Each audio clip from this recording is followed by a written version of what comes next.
kamalak qo'lida Qulupnay ismli nimfa yashar edi. Ko'lda tugilgan, ammo ota-onasi vafot etgan. Ularni jinlar deb bilgan qishloq aholisi o'ldirishgan. Bolaligida yolg'iz qolgan Qulupnay yillar davomida meva yeb yashashga majbur bo'lgan. Aslida ota-onasi unga Qulupnay ismini berishgan. Chunki nimfa onasi faqat Qulupnay ekan. Yillar o'tishi bilan u nimfa ayolga aylangan. Ko'lda yashovchi qunduzlar, baliqlar va boshqa jonzotlar bilan suzishni yaxshi ko'rardi. Kuni ertalab Sirli ismli qora sehrga Oqtoqda yashovchi jodugarga tashlab berdi. Serg'aygar javoga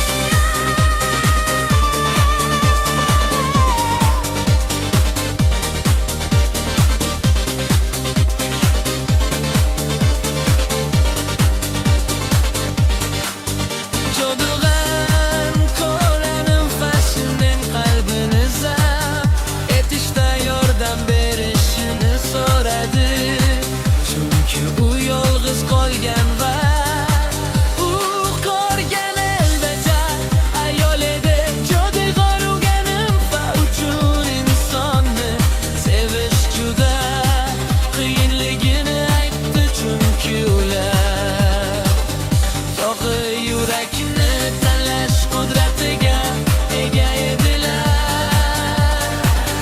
Nimfalar o'zlarining kuchli sirlariga e'tiroz va ular ularning qalbiga hukmronlik qilishni va hech bir va hech kimsa ularning kuchiga xalaqit bera olmasdi.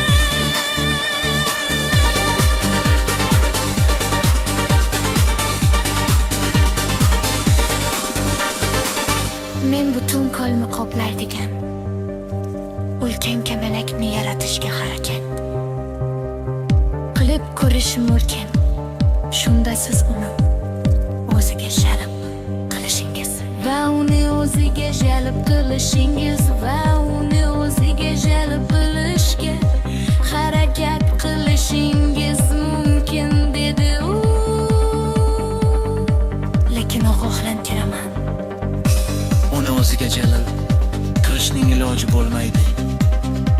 Sehrgar jodugarga bu olmoslarning barchasini ol, shunchaki ishingni qil va jim bo'l dedi.